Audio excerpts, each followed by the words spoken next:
రాజీవ్ చెప్పండి, ఈ యూరియా కొరత మీద ప్రత్యేకించి నార్త్ ఆంధ్రలో కూడా చాలా ఎక్కువగా ఉన్నట్లుంది కదా సమస్య. Yes yes sir sir Chandrababu Naidu garu తీరు ఎలా ఉంది అని అంటే, యూరియా వాడితే క్యాన్సర్ వస్తుంది, మద్యం తాగితే క్యాన్సర్ తగ్గిపోద్ది. అది కూడా నాణ్యమైన 99 రూపాయల మద్యం తాగితే క్యాన్సర్ తగ్గిపోద్ది. ఆ మద్యం తాగిన వాళ్ళు ఇంకా హాస్పిటల్కి కాదు. నేను ఒక మిత్రుడు వీడియోలో చెప్పాడు, కల్తీ మద్యం విచ్చలవిడిగా పారుతా ఉందంట.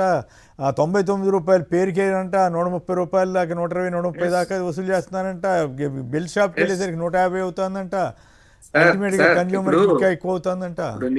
నేనేం చెప్పానంటే, చంద్రబాబు నాయుడు గారు అరచేతిని అడ్డుపెట్టి సూర్యుడిని ఆపలేమన్నది ఎంత వాస్తవమో, చంద్రబాబు నాయుడు చేసేటటువంటి అవినీతిని కూడా బయటకు రాకుండా ఆపడం అనేటువంటిది అంతే అసాధ్యం. ఉదాహరణకు 99 రూపాయల మద్యం అన్నారు, లేదు అంటే మేము ఎక్కడ బెల్ట్ షాప్ లేవన్నారు, అదన్నారు ఇదన్నారు. కానీ అదే నిజమైతే మరి ఈ రోజు బార్ టెండర్లకి ఎందుకని ఆంధ్రప్రదేశ్ రాష్ట్రంలో ఏ ఒక్కడు కూడా ముందుకు రావట్లేదు? టెండర్ వేయడానికి బార్ టెండర్లు ఎందుకు రావట్లేదు అంటే, ప్రతి వైన్ షాప్ దగ్గర ఒక బార్ అన్అఫిషియల్ గా రన్ అయిపోతుంది. పర్మిట్ పేరు చెప్పి అన్అఫిషియల్ బార్స్ రన్ చేస్తున్నారు. ప్రతి గ్రామాల్లో కూడా బెల్ట్ షాపుల పేరుతో వైన్ షాపులే రన్ చేసేస్తున్నారు, అన్అఫిషియల్ గా లైసెన్సులు కట్టకుండా. సో అలాంటి ఇంకో పక్క ఈ కల్తీ మద్యం కానీ, లేదా సారాయి కానీ, లేదా మరొకటి కానీ అన్ని కూడా విచ్చలవిడిగా గ్రామాల్లో రూట్ లెవెల్స్ కి వెళ్ళిపోతున్నాయి. మన ఆంధ్రప్రదేశ్ రాష్ట్రంలో చంద్రబాబు నాయుడు గారి పాలనలో యొక్క దురదృష్టం ఏంటంటే, మద్యం కావాలంటే ఏ గ్రామానికి వెళ్ళినా దొరుకుతుంది, కానీ యూరియా కావాలంటే రాష్ట్రం మొత్తం తిరిగినా దొరకదు. It is great of Chandrababu Naidu గారు. ఆయన విజనరీకి ఇదో నిదర్శనం. రెండవది, రైతు అంటే దేశానికి వెనుముక్క అంటాం, జై జవాన్ జై కిసాన్ అంటాం.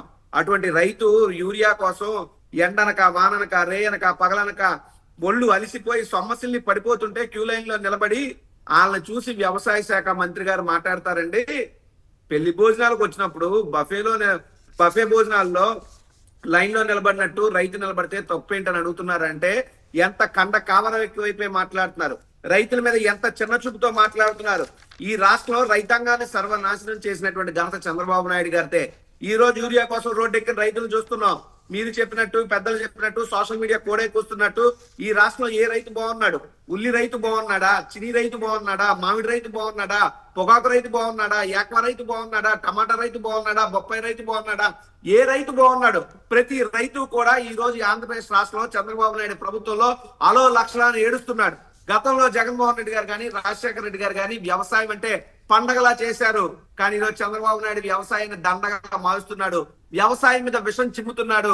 ఈ రోజు కొరత అంటున్నారు. ఇది కొరత కాదు, ఇది కుంభకోణం. ఇది కృత్రిమంగా వీళ్ళు సృష్టించినటువంటి కొరత. బ్లాక్ మార్కెట్ చేసుకుని 100 కోట్ల స్కామ్, యూరియా స్కామ్ ఇది. చంద్రబాబు నాయుడు గారు కానీ, ఆయన మంత్రికి కానీ ఇవన్నీ తెలుసు.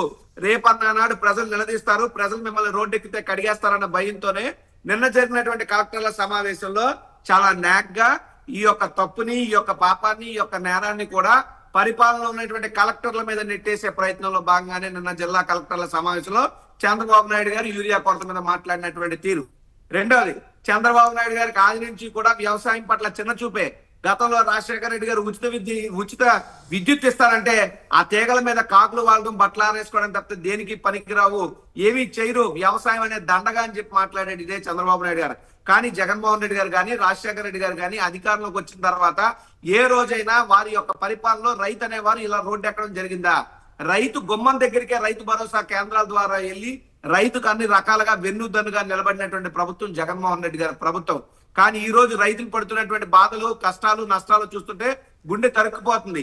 ఇక్కడ మీరు గమనించాల్సినటువంటి మరో విషయం ఏంటంటే సార్, ఏ రైతు ఏ పంట అయితే కానివ్వండి, ఏ రైతు అయితే కానివ్వండి, వారి యొక్క కష్టాలని, నష్టాల కోసం జగన్మోహన్ రెడ్డి గారు అనే వ్యక్తి గొంతెత్తితే గాని, జగన్మోహన్ రెడ్డి గారు అనే వ్యక్తి కాలు కడితే గాని, జగన్మోహన్ రెడ్డి గారు అనే వ్యక్తి అక్కడికి వెళితే గాని ఈ యొక్క ప్రభుత్వం మీద దున్నపోతు మీద వర్షం కురిసినట్టు లేదు. జగన్మోహన్ రెడ్డి గారు వెళ్ళిన తర్వాతే కేంద్ర ప్రభుత్వానికి లేఖలు రాయడం కానీ, జగన్మోహన్ రెడ్డి గారు వెళ్ళిన తర్వాతే ఆ మాత్రం ఈ మాత్రం చర్యలు తీసుకోవడం తప్పితే జగన్మోహన్ రెడ్డి గారు వచ్చే వరకు కూడా రైతుల్ని కనీసం పట్టించుకోలేనటువంటి పరిస్థితిలో ఈ యొక్క కూటమి ప్రభుత్వం ఉంది.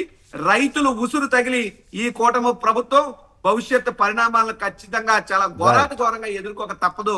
ఎందుకంటే రైతు గురించి ఓ సామెత ఉంటది, ఎత్తేర్చిన యవసము రైతేర్చిన రాజ్యము ఉండదు బాగుండదనే సామెత ఒకటి ఉందని, ఆ సామెత దెబ్బకి ఈ చంద్రబాబు నాయుడు ప్రభుత్వం భవిష్యత్తులో రద్దయిపోతున్నదని చెప్పి ఈ సందర్భంగా నేను చెప్తున్నాను సార్.